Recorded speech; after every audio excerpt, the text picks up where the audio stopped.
Hey everyone, welcome back to our tech troubleshooting series. Today, we're tackling a common issue: Google Meet not working in 2025.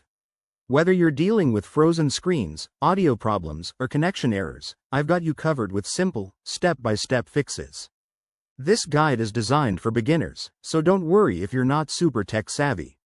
Let's dive right in. First things first, start with the basics. Check your internet connection. A weak or unstable Wi-Fi can cause Google Meet to fail. Open a few websites or run a speed test to ensure everything's running smoothly. If your connection is spotty, restart your router or switch to a wired connection for better stability.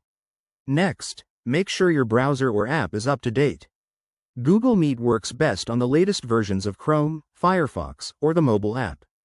Head to your App Store or browser settings and update if needed. Outdated software often leads to compatibility issues, especially with 2025's enhanced security features. Now, let's clear out any cached data. Sometimes, temporary files build up and mess things up. In your browser, go to Settings, find the Privacy section, and clear cookies and cache.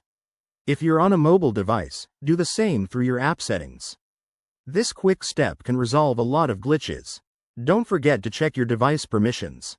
Google Meet needs access to your camera, microphone, and sometimes your location. Go to your device's settings, find the app permissions, and ensure everything is enabled. If not, toggle them on and try again. If that doesn't work, restart your device.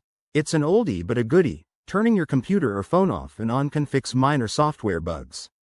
Also, close any unnecessary apps that might be hogging resources. Lastly, if you're still facing issues, visit Google's Help Center for specific error codes or contact their support. Remember, technology evolves, so these steps are tailored for 2025's updates. There you have it. By following these tips, you should get Google Meet up and running in no time. If this video helped, give it a thumbs up and subscribe for more tech fixes. Thanks for watching, and I'll see you in the next one.